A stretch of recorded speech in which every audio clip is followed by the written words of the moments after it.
بسم اللہ الرحمن الرحیم۔ ناظرین کرام السلام علیکم ورحمۃ اللہ وبرکاتہ۔ قومی اسمبلی 1974 کے بارے میں مکرم و محترم مولانا دوست محمد صاحب شاہد مورخ احمدیت سے سوالات کا سلسلہ جاری ہے۔ اس وقت ہم ان سوالات کے بارے میں ان سے دریافت کر رہے ہیں جو 5 اگست 1974 سے 10 اگست 1974 تک سیدنا حضرت خلیفۃ المسیح الثالث رحمہ اللہ تعالیٰ پر اٹارنی جنرل کی طرف سے کیے گئے۔ اس سلسلے میں آج کی نشست میں ہم یہ سلسلہ جاری رکھیں گے اور سوالات پوچھنے کے لیے میرے ساتھ تشریف فرما ہے مکرم حافظ محمد نصر اللہ صاحب، مربی سلسلہ اور محتمم تعلیم خدام الاحمدیہ پاکستان۔ محترم مولانا، جو سوالات کا سلسلہ جاری ہے، ایک سوال سیدنا حضرت خلیفۃ المسیح الثالث رحمہ اللہ تعالیٰ سے یہ بھی کیا گیا تھا کہ اگر مرزا صاحب امتی نبی ہیں، یعنی حضرت مسیح موعود علیہ السلام اگر امتی نبی ہیں اور حضرت عیسیٰ علیہ السلام تشریف نہیں لائیں گے تو پھر اس کا مطلب یہ بنتا ہے کہ حضرت مرزا صاحب ہی آخری نبی ہوں گے آپ کے نزدیک؟ یہ سوال جو محترم ڈاکٹر صاحب نے پیش فرمایا ہے، اس کے جواب میں سیدنا و امامنا و مرشدنا حضرت خلیفۃ المسیح الثالث نے فرمایا، جس کا یہ دعویٰ ہو کہ اس کا اپنا کوئی وجود نہیں اور وہ اعلان کرے وہ ہے میں چیز کیا ہوں، بس فیصلہ یہی ہے، وہ آخری نبی کیسے ہو سکتا ہے؟ ہاں، اگر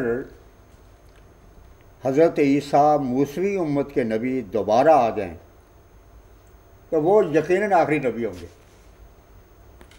کیونکہ وہ مستقل نبی تھے اور انہیں براست نبوت کا منصب عطا ہوا تھا۔ جی حضور سے ایک سوال یہ ہوا کہ حضرت مرزا صاحب نے خدا ہونے کا دعویٰ کیا، کچھ تحریرات کے حوالے بھی انہوں نے دیے اس میں۔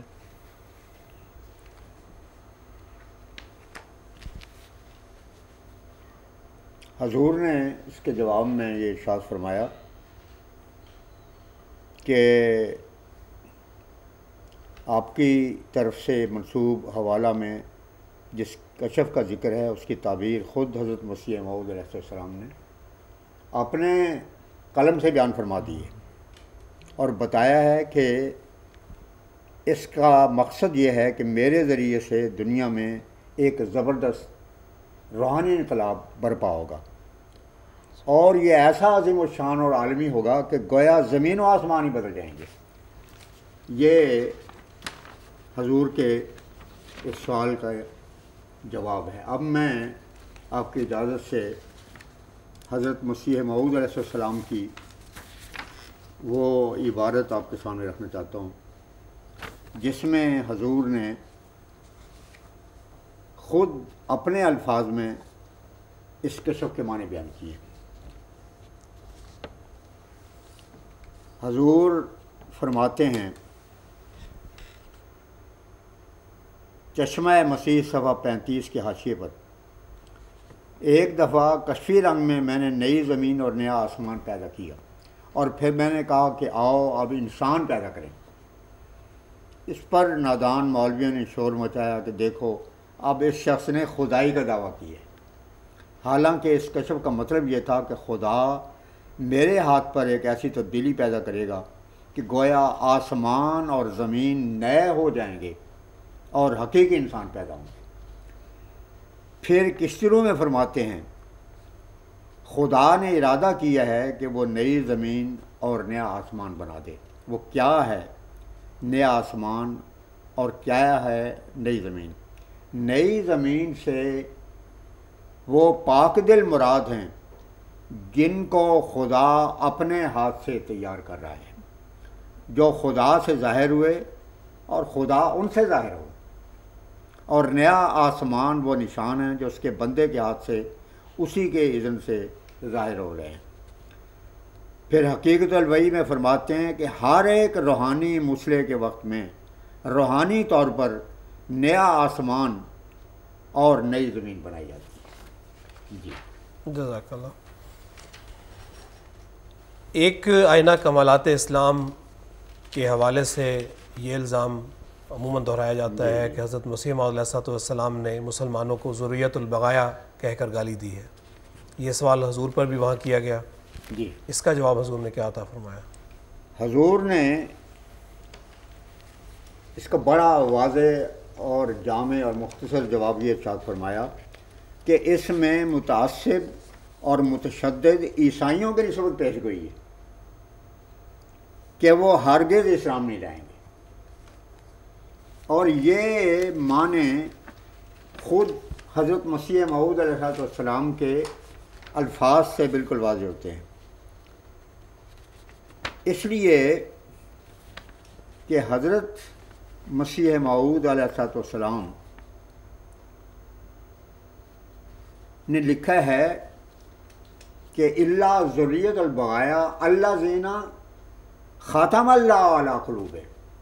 پہلے ذکر ہے کہ میں اسلام کی دعوت بلند کر رہا ہوں، برائن احمدیہ کا ذکر ہے، سنت اشمالیہ کا ذکر ہے، اور عیسائیوں کے ساتھ مقابلے کا ذکر ہے. یہ آئینہ کمالات اسلام کے ضمیمہ میں جو عربی مستبد ہے، آپ اس کو ملاحظہ فرمائیں تو اس میں الفاظ یہ ہیں، خود حضور نے ذریت البغایا کے معنی کیے ہیں کہ اس کا مطلب یہ الذین ختم اللہ علی قلوبہم، جن کے دلوں پر اللہ کی مہر ہے کہ وہ مسلمان نہیں ہوں گے، ان کے سوا اللہ تعالیٰ میرے لٹریچر کے ذریعے سے سب کو محمد صلی اللہ کی ٹھنڈی طرح جمع کر دے گا. لیکن اور یہ ذریت البغایا کا جو لفظ ہے وہ پہلے بزرگ بھی ان معنوں میں استعمال کرتے چلے آئے ہیں کہ جس کے معنی بد نصیب کے ہیں. اس کا جو روٹ ہے اصل عربی زبان کے لحاظ سے بویا اور دوسرے بھی ہیں، ان سب کے الگ الگ معنی ہیں، اور ایک محقق انسان انہی معنوں کو ترجیح دے گا جو کہ صاحب تالیف نے خود بیان کی ہے، اور اگر اس کو چھوڑ دے تو اس کے معنی یہ ہیں کہ اس نے خود گالی دی ہے دراصل، مگر نام حضرت مسیح موعود علیہ السلام کا لگا دیا اس کے اوپر. چنانچہ آپ حیران ہوں گے کہ مفتی محمود صاحب کی ایک کتاب المتبنی القادیانی یہ استنبول سے شائع ہوئی، جو میرے پاس اس وقت موجود ہے، اور اس میں اصل حوالے کی بجائے اپنی طرف سے معنی بیان کر کے تو پورا حوالہ حضرت مسیح موعود کے منسوخ کر دیا. اب وہاں الفاظ تو یہ تھے کہ اللہ زینہ ختم اللہ علی قلوبہم، اور ان لوگوں نے ایک عبارت خود بنائی صرف اس لیے کہ خود گالی دینا چاہتے تھے امت مسلمہ کو، مگر منسوب مسیح موعود کی طرف کیا. ان کے الفاظ تھے قبلنی جمیع المسلمین ولم یرفضنی الا اولاد الاہرات والموسات، کہ زناکاروں کی جو ضروریت ہے اس کے سوا باقی مسلمان جو ہیں وہ سارے مجھ پر ایمان لے آئیں گے. حالانکہ یہ الفاظ ہی مسیح موعود علیہ السلام کے نہیں، اور یہ اس لیے بنایا گیا ہے تاکہ دنیا کو بتایا جائے کہ ہم نہیں کہہ رہے یہ بانی جماعت نے گالی دی ہے، حالانکہ گالی دینے والے یہ خود لوگ تھے. اس سلسلے میں یہ بھی عرض کرنا چاہوں گا کہ حضرت امام، یہ کتاب استنبول سے چھپی ہے اور انہی ایام میں چھپی جبکہ ہمارے خلاف استعماری طاقتیں پشپنائی کر رہی تھیں اس تحریک کی، جو دراصل عالمی اسلام کے ختم کرنے کی تحریک تھی، پاکستان کو ختم کرنے کی تحریک تھی. حضرت امام جعفر صادق کا یہ قول موجود ہے کہ سوائے ہمارے ساتھیوں کے اور ہماری جماعت کے شیعہ کے سارے کے سارے ذریت البغایا ہیں. یہ شائع شدہ موجود ہے اور اس پر کوئی اعتراض نہیں کیا جا سکتا، اس لیے کہ یہ اس کے معنی یہ نہیں ہے کہ معاذ اللہ حضرت امام جعفر صادق نے فرمایا کہ جو ہمارا مسلک نہیں رکھتا وہ حرام زادہ ہے.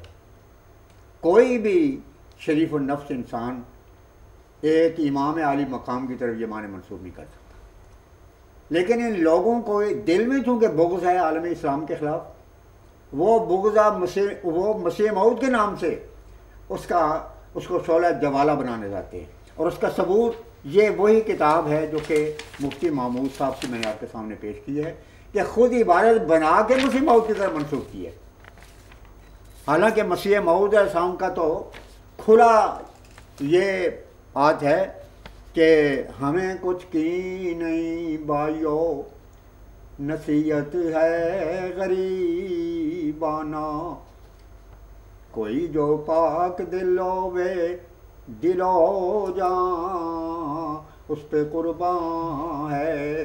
پھر فرماتے ہیں کہ گالیاں سن کے دعا دیتا ہوں ان لوگوں کو،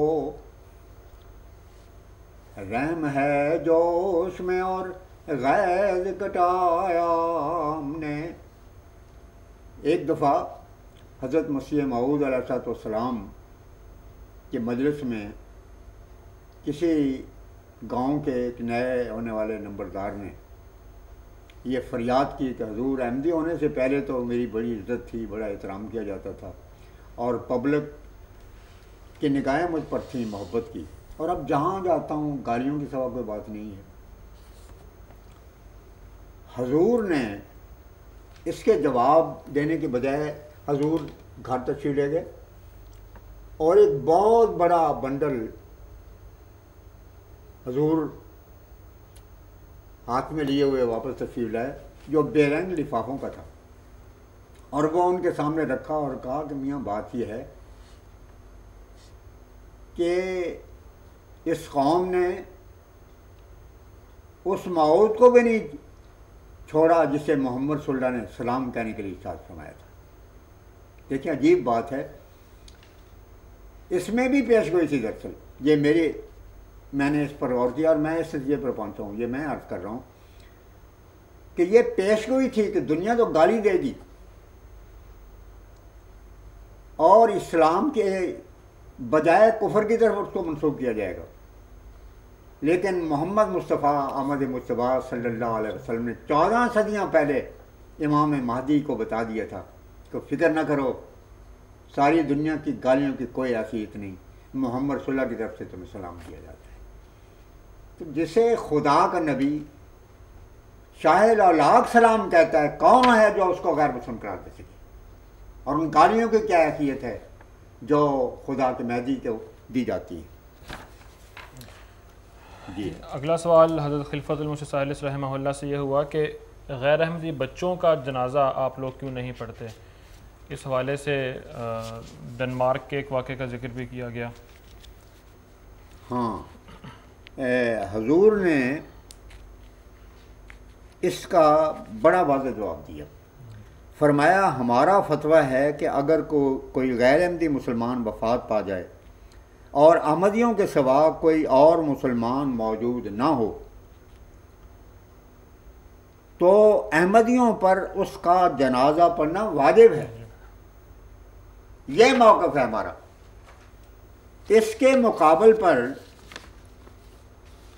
غیر احمدی علماء جو کہ آج تک یہ اعتراض کرتے ہیں ہمیں ظالم قرار دینے کے لیے اور اپنی معصومیت کا اظہار کرنے کے لیے اور مسلمانوں کو اشتعال دلانے کے لیے، ان کا فتویٰ بھی اب سن لینا چاہیے، کیونکہ تصویر کا دوسرا رخ جب تک نہ ہو صحیح تاریخ دنیا کے سامنے نہیں آ سکتی۔ یہ متفقہ فتاویٰ ہیں جو مسیح موعود علیہ السلام پر 1891 سے لگائے جا رہے ہیں۔ جو حوالے بچوں کے متعلق پڑھے جاتے ہیں انوار خلافت، وہ تو خلافت ثانیہ کے آغاز کے ہیں، یہ اس سے پہلے کے فتاویٰ ہیں۔ حضور نے تو بلکہ اسمبلی میں یہ بیان فرمایا تھا کہ ہم نے کوئی فتویٰ نہیں دیا، فتوے علماء نے دیے ہم پر 1891 میں، کوئی ثابت نہیں کر سکتا کہ اس سے پہلے جماعت کی طرف سے کوئی فتویٰ دیا گیا۔ برسوں کے بعد ہم نے اس کے جواب میں کارروائی کی ہے، تو جو ظالم ہے اس کے گریبان کو پکڑنا چاہیے۔ اب آپ دیکھیں فتویٰ کیا ہے، ایک طرف یہ فتویٰ اور دوسری طرف یہ متفقہ فتاویٰ علماء دیوبند 1336 میں پہلی دفعہ شائع ہوا، اور 1369 میں 5ویں بار یہ اشاعہ ہوا ہے. اب دیکھیں کتنی کثرت کے ساتھ اس کی اشاعت ہوئی ہے. ادارہ اسلامیات انارکلی لاہور نے یہ 5ویں بار شائع کی ہے. کتنی کثرت کے ساتھ چھپا ہے یہ. فتوے کے الفاظ ہیں کہ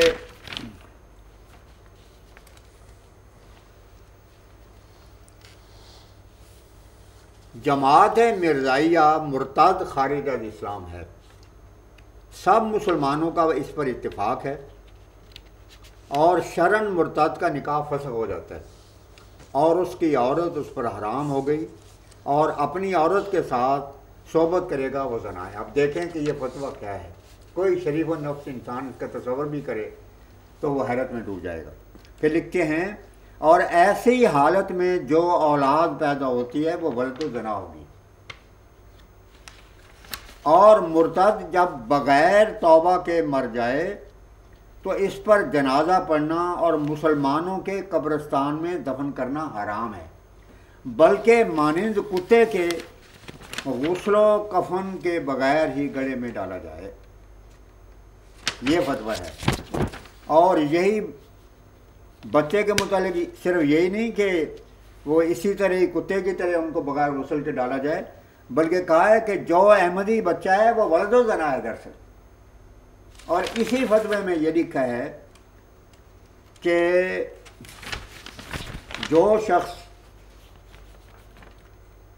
الفاظ یہ ہیں کیونکہ مرزائی بجائے خود رہے جو مرزائیوں کو مسلمان تصور کرے وہ بھی ادارہ اسلام سے خارج ہے. اب یہ ایک لفظ اگر آپ دیکھیں تو اس کے بعد سب سے پہلے حضرت قائد اعظم اس کی لپیٹ میں آتے ہیں. چنانچہ یہ دیکھیں عاشق حسین صاحب بٹالوی اپنی کتاب ہماری قومی جدوجہد میں یہ لکھتے ہیں کہ قائد اعظم نے اسمبلی کے ایک اجلاس میں کہا کہ یہ جو اس وقت تقریر کی ہے توحید ظفر اللہ خان صاحب نے، توحید ظفر اللہ خان صاحب مسلمان ہیں اور میں انہیں اپنا بیٹا سمجھتا ہوں. اور دیوبندی ملا کا یہ عقیدہ ہے کہ جو شخص احمدی کو مسلمان کہے وہ بھی ان تمام فتووں کا مستحق ہے، وہ بھی کافر ہے، وہ بھی مرتد ہے. اس کا جنازہ پڑھنے کے بجائے اس کو کتوں کے سامنے پھینک دینا چاہیے. اسی طرح یہ تو قائد اعظم کا حضرت ظفر اللہ خان صاحب کے متعلق ہے. جب قائد اعظم سری نگر میں تشریف لے گئے آخری بار 13 جون 1944 کو، تو اس موقع پر کشمیر کے صحافت کی نمائندگی میں آپ سے انٹرویو لیا گیا. آپ نے خطاب فرمایا. ایک سوال احمدیوں کے متعلق بھی کیا گیا کہ ان کو کیا سمجھتے ہیں آپ. تو حضرت قائد اعظم نے بہت سا ناراضگی کا اظہار کیا اور فرمایا کہ مجھ سے پریشان کن سوال پوچھا گیا ہے کہ مسلمانوں میں سے مسلم لیگ کا ممبر کون بن سکتا ہے. یہ سوال خاص طور پر قادیانیوں کے سلسلے میں پوچھا گیا. میرا جواب یہ ہے کہ جہاں تک آل انڈیا مسلم لیگ کے آئین کا تعلق ہے اس میں درج ہے کہ ہر مسلمان بلا تمیز عقیدہ و فرقہ مسلم لیگ کا ممبر بن سکتا ہے، بشرطے کہ وہ مسلم لیگ کے عقیدہ، پالیسی اور پروگرام کو تسلیم کرے اور رکنیت کے فارم پر دستخط کرے اور دو آنے ماہوار چندہ دے. اس کے بعد آپ نے فرمایا کہ میں جموں اور کشمیر کے مسلمانوں سے اپیل کروں گا کہ وہ فرقہ دارانہ سوالات نہ اٹھائیں، لیکن ظلم و ستم کی حد یہ ہے کہ وہ کشمیر جس کی خاطر جماعت احمدیہ کی نے اپنے محبوب امام سیدنا مسلم موعود کی قیادت میں کشمیر کمیٹی کے پلیٹ فارم کے ذریعے سے سب سے زیادہ قربانیاں دیں اور آزادی کا جھنڈا لہرایا. سب سے پہلے اس کے غیر مسلم قرار دیے جانے کی قرارداد آزاد کشمیر اسمبلی نے پیش کی.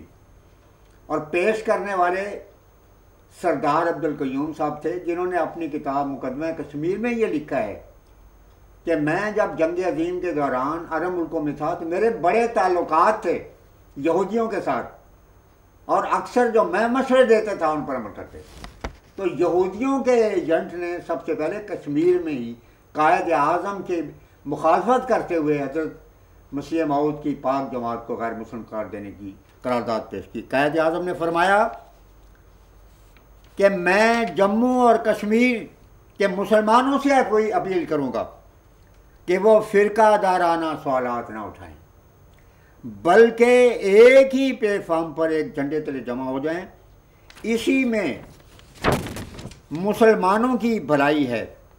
اس سے نہ صرف مسلمان مؤثر طریقے سے سیاسی، سماجی، تعلیمی اور معاشرتی ترقی کر سکتے ہیں، بلکہ دیگر اقوام بھی اور بحیثیت مجموعی ریاست کشمیر بھی۔ جی مولانا، کیا اس حوالے سے جنازے کے سوال کے حوالے سے قائد اعظم کے جنازے کا بھی ذکر ہوا؟ جنازے کا بھی ذکر تھا۔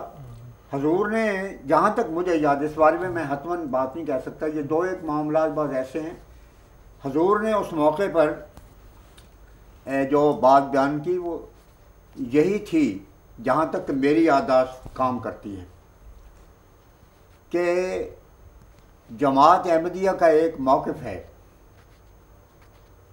کہ جو جماعت احمدیہ میں شامل نہیں، ہم ان کا جنازہ نہیں پڑھتے، مگر جنازہ نہ پڑھنے کا وہ یہ مطلب نہیں ہے کہ معاذ اللہ خدا کی نگاہ میں وہ خدا کی عطا کردہ مغفرت سے محروم ہو جائے گا۔ یہ ایک امام زمانہ کی طرف سے اس وقت ارشاد ہوا جب کہ احمدیوں کے بچوں کو جنازہ پڑھنے کی بجائے انہیں کتوں کی طرح پھینک دینے کا قصہ ہوا تھا۔ تو حضور نے فرمایا جب ایسی صورت ہے تو ہمیں کسی اور کے پاس جا کے اور کسی مجمع میں پہنچ کے تو کسی دوسرے کا جنازہ پڑھنے کی بجائے ہمیں یہ چاہیے کہ ہم کسی اور جنازے میں شامل نہ ہو، کیونکہ اس کے نتیجے میں خود احمدیوں کے اوپر حملے ہونے کا اندیشہ ہو سکتا ہے۔ چنانچہ آپ اگر کتاب پڑھیں مخادعۃ مسیلمہ قادیانی، یہ کتاب 1901 یا 2 کے قریب چھپی ہے، میرے پاس موجود ہے، اس کا نام ہے، دیکھیں، مخادعۃ مسیلمہ قادیانی، اور یہ اس اشتہار کے جواب میں ہے جو مسیح موعود صاحب نے اشتہار دیا، اصل و خیر۔ آپ نے فرمایا کہ دیکھیں، اسلام میں کم از کم یہ تو ہے کہ اختلاف نظریہ کے نتیجے میں کسی دوسرے کو برا بھلا نہیں کہنا چاہیے۔ تو میں مسلمان علماء سے کہتا ہوں کہ اختلاف اپنی جگہ پر رکھیں، میرے خلاف دلائل بھی دیں، مناظرے بھی کریں، مگر زبان تو کم از کم بازاری نہ استعمال کریں، شائستہ زبان استعمال کریں۔ قرآن کا یہ ارشاد ہے، حدیث کا ارشاد ہے، بلکہ خدا تو فرماتا ہے کہ کافروں کو بھی گالی نہ دو، مشرکوں کو بھی گالی نہ دو، کیونکہ اس کا پھر رد عمل بڑا خطرناک ہو سکتا ہے۔ اس کے جواب میں راول پنڈی سے کتاب چھپی ایک مولوی صاحب کی، اور اس میں انہوں نے لکھا کہ دراصل مرزا صاحب نے تنگ آ کے تو یہ صلاح خیر رکھی ہے، اور اپنے مرزائی جو ماننے والے ہیں ان کو تسلی دلائی ہے کہ تمہیں جو ایک بڑی قیامت سے دوچار ہونا پڑا ہے کہ تمہیں مسجدوں سے نکال دیا گیا، اور جنازے تمہارے بغیر کفن دفن کے وہ کسی اور قبرستانوں میں دفن کیے گئے، اور اس کے علاوہ پھر اور بڑی ذلتیں ہوئی، تمہاری عورتوں کو چھین لیا گیا۔ تو میں اس طرح کرتا ہوں کہ کم از کم مولویوں سے کہتا ہوں کہ صلح کر لیں ہم سے، اس طرح نہ ہمیں مسجدوں سے نکالا جائے گا اور نہ ہمیں جنازہ پڑھنے سے روکے گا۔ تو یہ بیک گراؤنڈ خود علماء نے بیان کر دی ہے، اور یہ حقیقت ہے کہ جماعت ان کے فتووں کے بعد بھی 1900 تک ان کے جنازوں میں شامل ہوتی تھی، نکاح شادی کے تعلقات موجود تھے، مسجدوں میں ہم جاتے تھے، ان کے پیچھے نمازیں پڑھتے تھے۔ لیکن جب یہ صورتحال ہوئی تو حضور نے فرمایا کہ اب جب کہ انتہا تک ہمارے خلاف اشتعال پیدا ہو گیا ہے، تو اب خواہ تم چاہو بھی تو کسی دوسرے مسلمان کے جنازے میں اگر جانا چاہو گے تو تمہیں نشانہ بنایا جائے گا، مسجدوں میں جاؤ گے تو تمہیں مسجدوں سے نکال دیا جائے گا، اس لیے خود اپنے امام کے پیچھے نماز پڑھو اور کسی کا جنازہ پڑھنے کے بجائے خود جو جنازہ اپنا ہے وہ خود اپنا جنازہ پڑھو، باقی اس فتنے میں مبتلا ہونے کی ضرورت نہیں ہے۔ تو یہ اصل صورت تھی جس کی روشنی میں حضور نے جواب دیا۔ لفظ کیا تھے وہ میں نہیں معین اب نہیں بتا سکتا، لیکن ایک بات اور میں عرض کرنا چاہتا ہوں اگر آپ اجازت دیں۔ یہ واقعہ ہے، آپ کوئی اس سے پہلے فرمانا چاہیں تو فرمائیں۔ ہاں، کیا مرزا فضل احمد صاحب کا بھی حوالے سے ذکر ہوا تھا جنازے کا؟ ہاں، حضور نے فرمایا کہ ان کا جنازہ نہیں پڑھا گیا، اس لیے کہ وہ حضرت بانی جماعت احمدیہ پر ایمان نہیں رکھتے تھے۔ تو یہ امام وقت کا ایک ارشاد تھا۔ تو بنیاد تو یہی ہے، اصل سوال یہ نہیں ہے کہ جنازہ پڑھا جائے یا نہ پڑھا جائے، اس واسطے کہ جنازہ تو اول تو بات یہ ہے کہ جنازہ جو پڑھنے کا معاملہ ہے یہ فرض کفایہ ہے۔ اگر ایک شخص بھی جنازہ پڑھ لے تو دوسروں پر اعتراض نہیں کیا جا سکتا۔ اب دیکھیں روزانہ ہزاروں مسلمان مرتے ہیں، مگر کتنے ہیں؟ یہ کوئی ساری دنیا نے ان کا جنازہ پڑھتی ہے، ایک بھی پڑھ لے تو فرض کفایہ ختم ہو گیا، کسی کو اعتراض کرنے کا سوال پیدا نہیں ہوتا۔ مجھ سے ایک دفعہ ایک صاحب نے ایک سوال کیا، یہی سوال کہ آپ جنازہ کیوں نہیں پڑھتے؟ میں نے کہا میں ایک موٹی سی بات آپ سے کہتا ہوں، حضور ہم تو حضرت صلی اللہ علیہ وسلم کے غلام ہیں، ہماری فقہ رسول اللہ کی فقہ ہے، ملاؤں کی بنائی فقہ نہیں ہے، جس میں جہاں تک لکھا ہے، اور دیوبندی اس کو مانتے ہیں، بریلوی بھی اس کو تسلیم کرتے ہیں۔ رد المحتار ابن عابدین کی کتاب ہے اور فقہ میں اس کو ایک اتھارٹی سمجھا جاتا ہے۔ نورانی صاحب اور اسی طرح دوسرے جمعیتی علماء اسلام نے 1974 سے پہلے اور بعد میں جب نظام مصطفیٰ کا نعرہ بلند کیا بٹو کو الگ کرنے کے لیے، تو اس نعرے میں یہ کہا تھا کہ اگر ہمیں اقتدار دے دیا جائے تو ہم 24 گھنٹے میں اسلام نافذ کر سکتے ہیں۔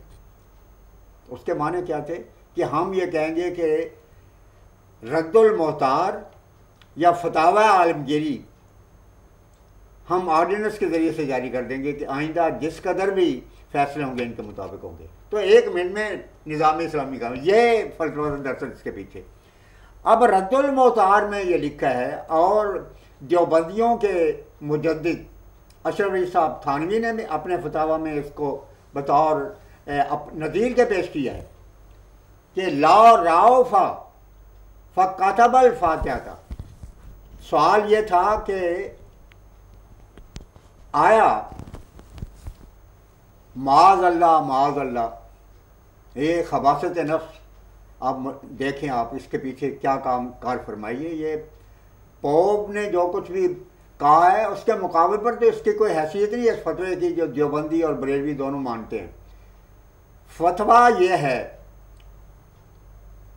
کہ اگر کسی شخص کو نکسیر پھوٹے اور وہ ہومیوپیتھی یا ایلوپیتھی یا یونانی یا ویدک یا کوئی اور ہائیڈروپیتھی وغیرہ جو طریقہ علاج ہیں ان کی بجائے اگر وہ لا راؤفا وکتب الفاتحہ تھا،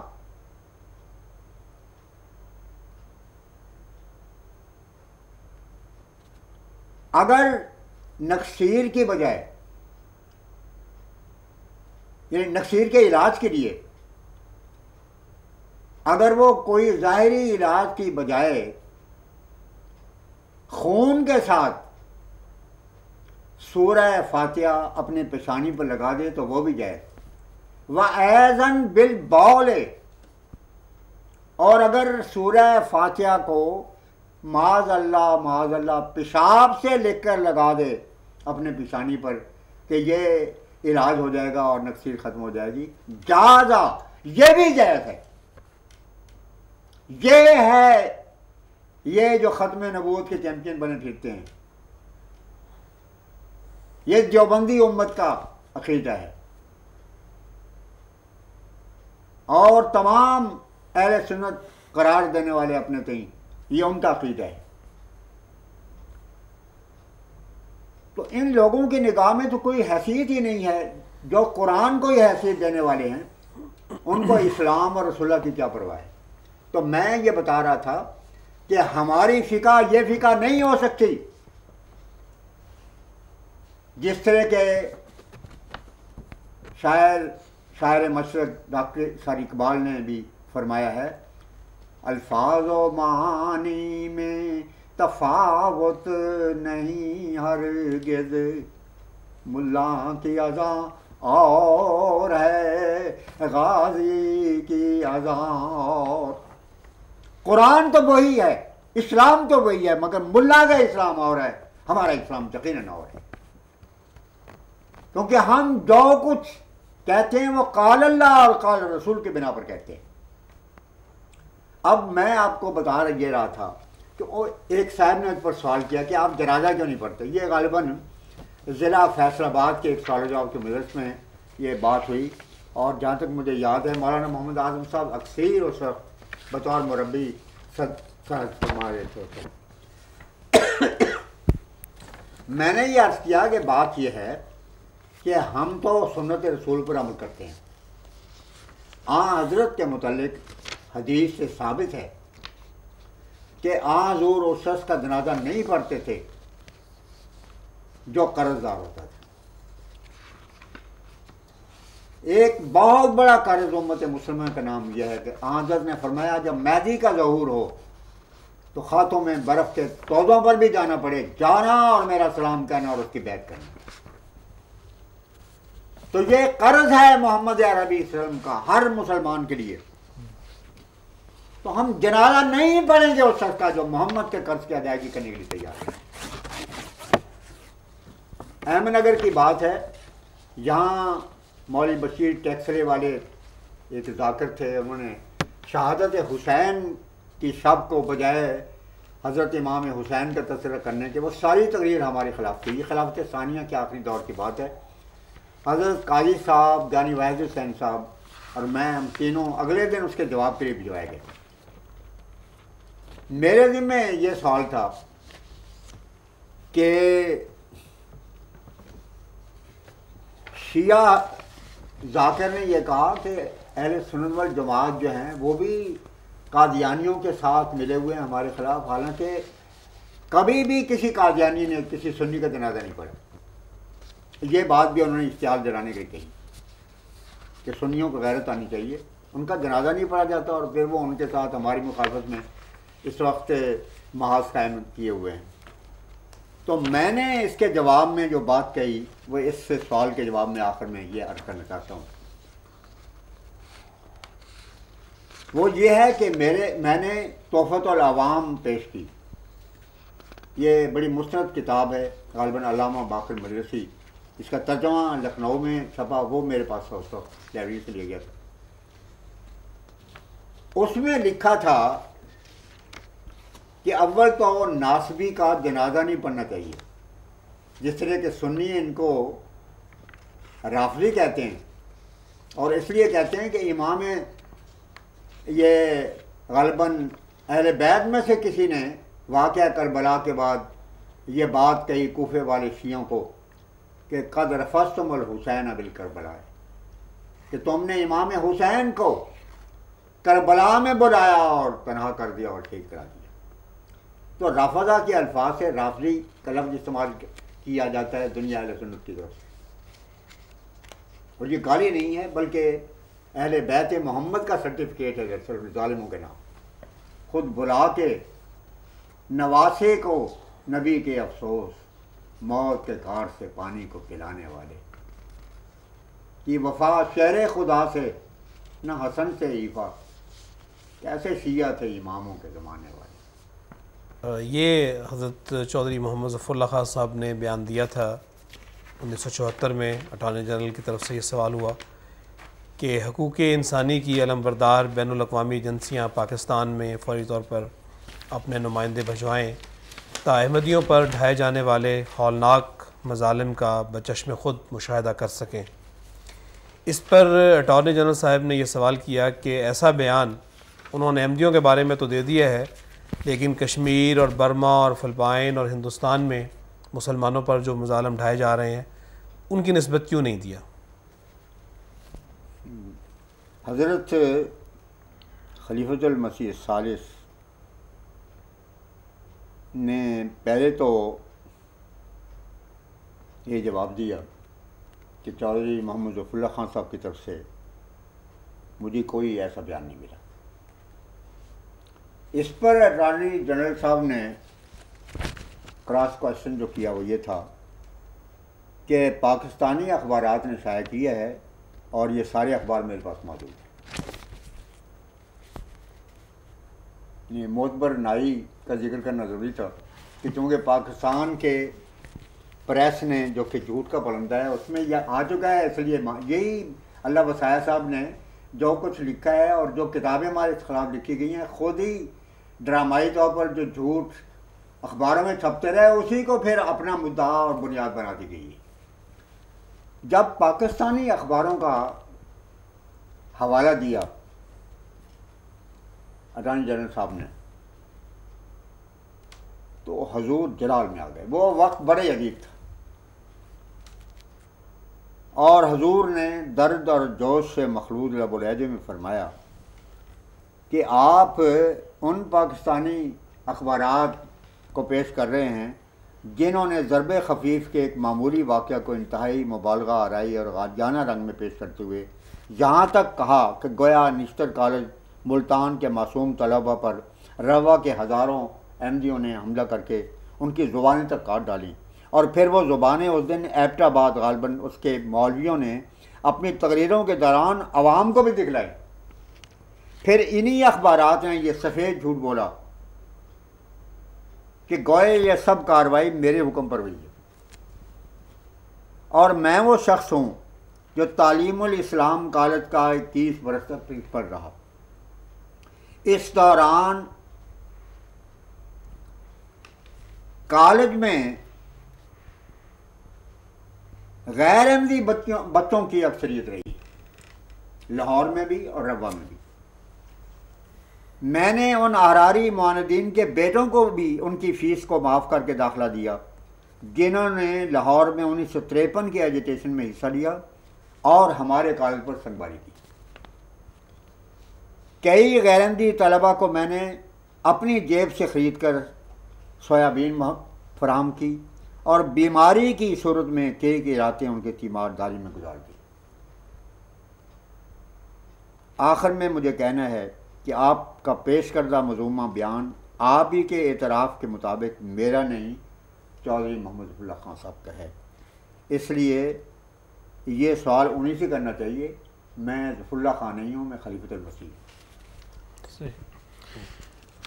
ایک سوال حضور سے جو کیا گیا حضرت مسیح موعود علیہ السلام کی کتاب نجم الہدا کے صفحہ 53 کے حوالے سے کہ حضور حضرت مسیح موعود علیہ السلام نے اس میں مخالفین احمدیت کو بیابانوں کے خنازیر کہہ کر دل آزاری کی ہے، اس کا حضور نے جواب میں کیا فرمایا؟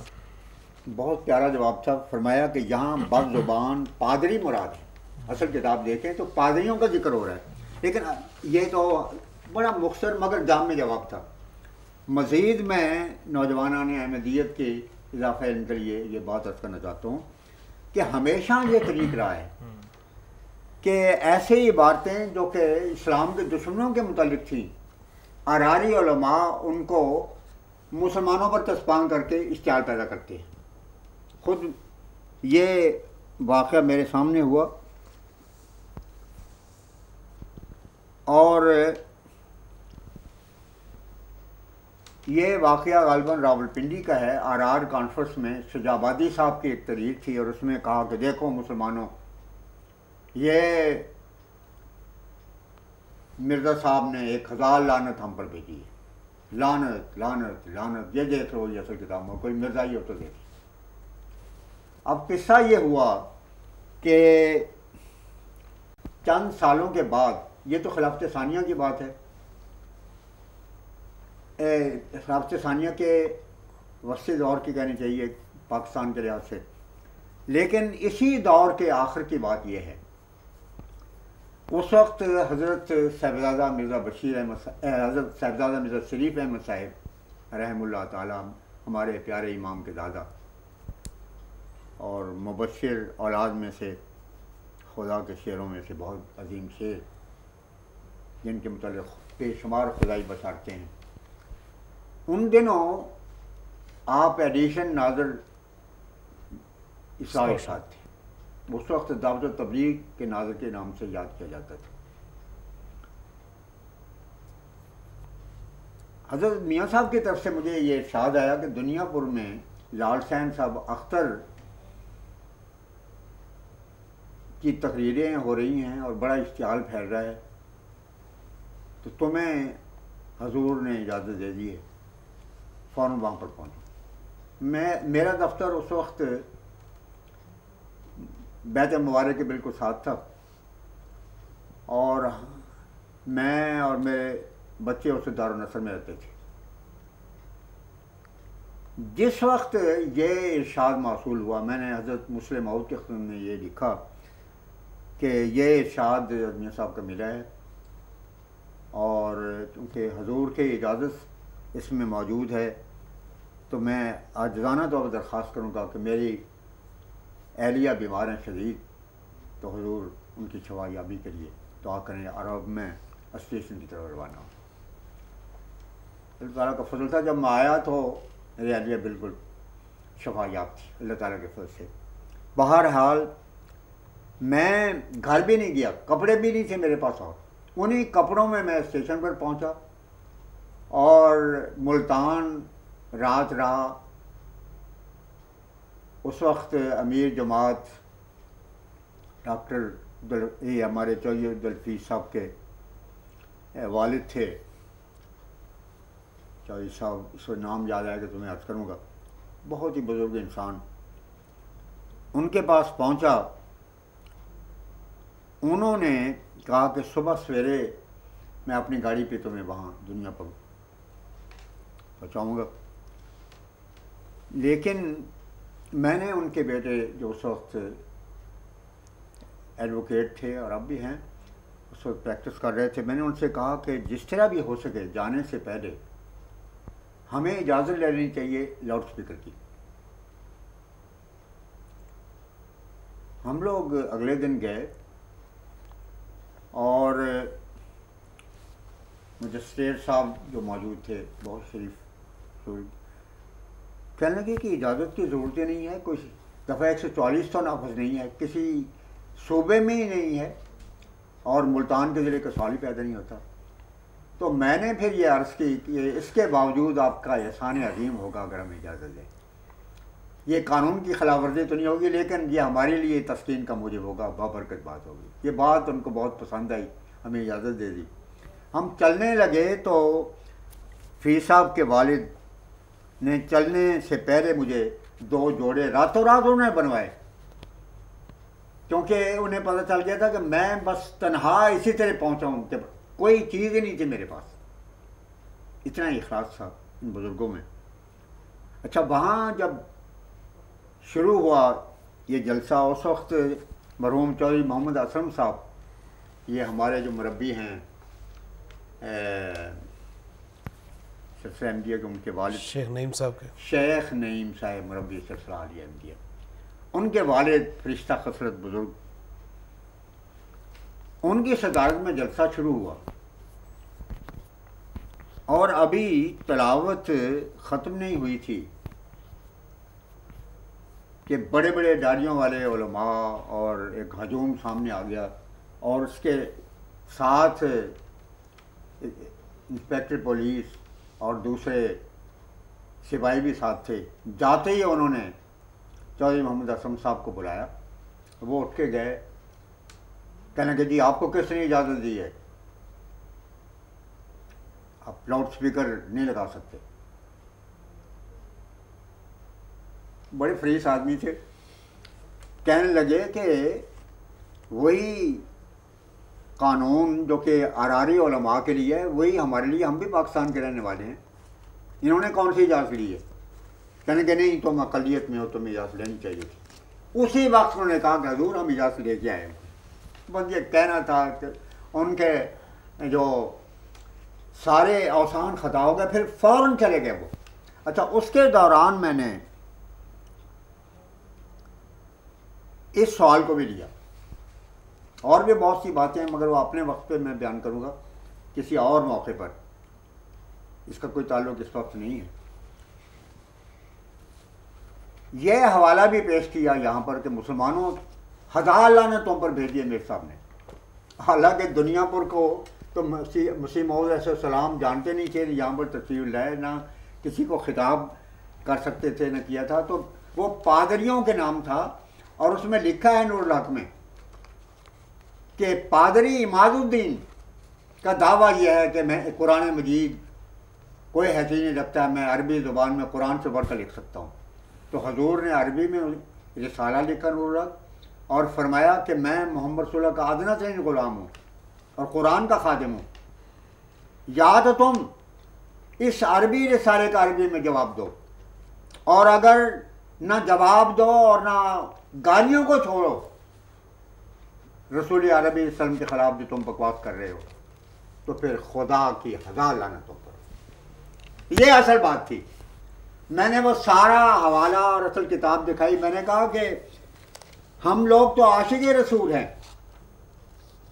مگر دیکھیں ان حضرات کو نجم الہدا میں جو الفاظ ہیں خنازیر کے وہ بھی اپنی طرف منسوب کرتے ہیں، اور یہ لعنت کے الفاظ بھی اپنی طرف سے سپان کر کے آپ کو اشتہار دلا رہے ہیں۔ تو اس سے ثابت ہے کہ یہ ایجنٹ ہیں دراصل عیسائیوں کے۔ تکلیف تو پادریوں کو ہونی چاہیے تھی، مگر مجسم شورش یہ لوگ بنے ہوئے ہیں۔ بس سگالوں آن حضرت کے دشمنوں اور جو شاتم رسول ہیں ان کی غیرت ان کے دل پر آ گئی ہے، صاف ثابت ہے کہ یہ ایجنٹی کے فرائض انجام دے رہے ہیں۔ لیکن میں نے کہا کہ یہ کبھی نہیں ہو سکتا کہ مسیح موعود علیہ السلام جیسے عاشق رسول ان بدکماش لوگوں کو پھولوں کے ہار پہناتے، یہ آراری پہنا سکتے۔